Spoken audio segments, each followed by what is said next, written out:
Hello everyone, जय यीशु। तो देख सकते हैं हम लोग आ गए हैं ग्रोटो साफ़ करने के लिए। तो जैसे अभी कि चल रहा है मई महीना मतलब माता मरियम का महीना। तो बहुत लोगों को लगता होगा कि रोमन कैथोलिक लोग माँ मरियम को क्यों मानते हैं। तो चलिए हम आज आपको बताते हैं कि हम माँ मरियम को क्यों मानते हैं। तो जैसे कि आप लोगों को पता है कि जब यीशु मसीह इस दुनिया में नहीं आए थे, उससे पहले इस दुनिया में विभिन्न प्रकार के गुनाह और पाप से भर चुका था।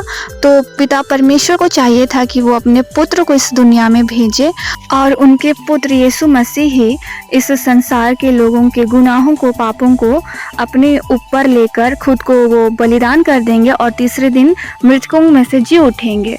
तो उसके लिए पिता परमेश्वर को चाहिए था एक निष्कलंक पवित्र स्त्री, जो इस दुनिया में कोई नहीं था लेकिन मात्र एक थी, उनका नाम था माता मरियम।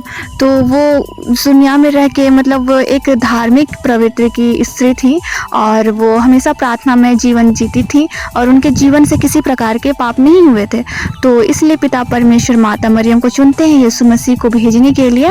और माता मरियम ही विभिन्न प्रकार के कष्टों को सहते हुए, राजा से बचाते हुए यीशु मसीह को तकलीफ हालत में जन्म देती हैं और उनका पालन पोषण करती हैं।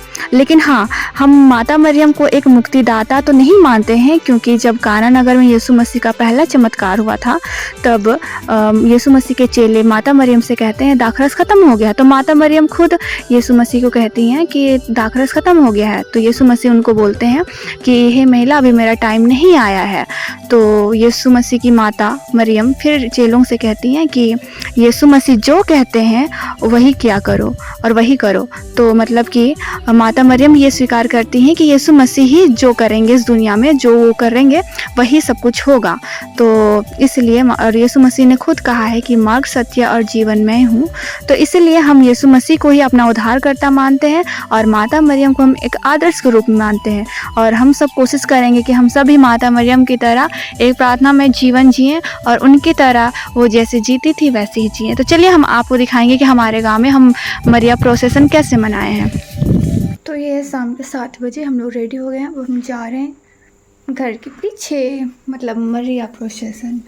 इधर हमारा क्रूज है, इधर से जुलूस आ रहा है बच्चा लोग का, सबका।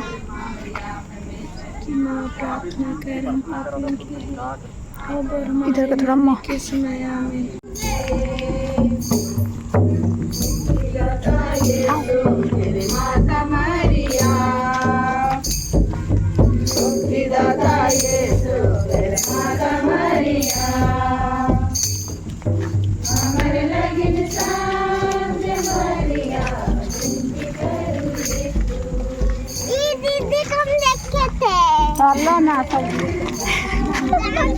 व्यूवर्स, छोटू सा व्यूवर्स मिल गया।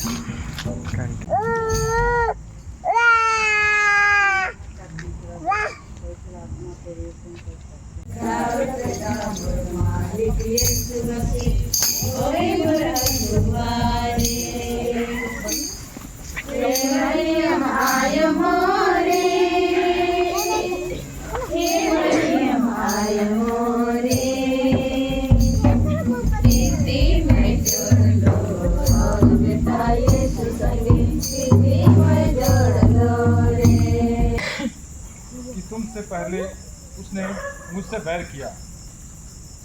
यदि तुम संसार के होते तो संसार तुम्हें अपना समझकर प्यार करता है, परंतु तुम संसार के नहीं हो, क्योंकि मैंने तुम्हें संसार में से चुन लिया है।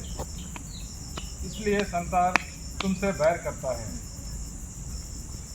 मैंने तुमसे जो बात कही उसे याद रखो।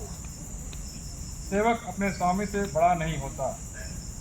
यदि उन्होंने मुझे सताया तो वे तुम्हें भी सताएंगे।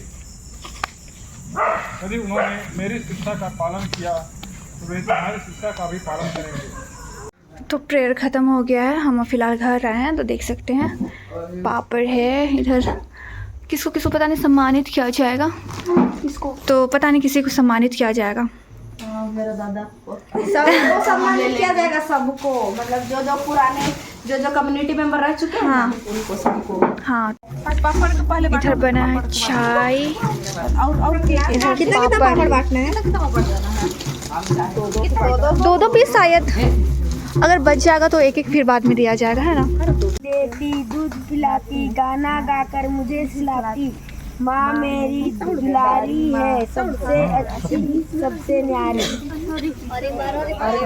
और नोह के समय में कितना दिन कितना रात में जल प्रलय हुआ था? खड़े होके बोलो। खुशबू बोली पहले खुशबू बोली थी। चलो खुशबू के लिए ताली बजा दीजिए। जिसने बोला है सामने अच्छा कौन अनु कौन? तीसरा सवाल है, इस्राएलियों ने मिस्र देश में कितने सालों तक गुलामी के दुख उठाए? और फिर से, इस्राएलियों ने मिस्र देश में कितने सालों तक गुलामी के दुख उठाए? नहीं। और कोई टिक टिक वन। जब 430 वर्षों तक निर्गमन अध्याय, हाँ मतलब 430 साल तक। कोई जवाब देंगे? कोई जवाब देगा? अच्छा इसको हम ही जवाब दे देते हैं। जवाब है 430 वर्षों तक गुलामी किया। क्वेश्चन। अब अगला सवाल है, संत मत्ती अध्याय 1 पद संख्या 23 के अनुसार इमानुएल का अर्थ क्या है? इमानुएल का अर्थ, इमानुएल का अर्थ क्या है? बहुत अच्छा। बड़ी मम्मी। पांचवा सवाल है, खाली स्थान भरना है। खाली स्थान को भरना है। संत यूहन्ना अध्याय 3 पद संख्या 16 में ईश्वर ने संसार को इतना डैश किया कि बहुत अच्छा प्यार किया।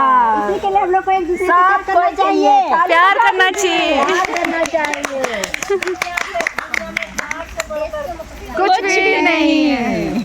नेक्स्ट क्वेश्चन, दूसरा क्वेश्चन, लास्ट क्वेश्चन है। लास्ट क्वेश्चन, इजरायली लोग कनान देश जाने के लिए रास्ते, जंगल, पहाड़, पर्वत में कितने वर्षों तक मन्ना और बटेर खाए? कितने वर्ष तक? कितने वर्षों तक?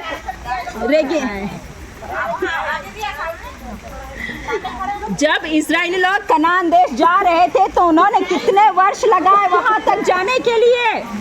कितना वर्ष लगा? और 40। हाँ उनका वो सही सब।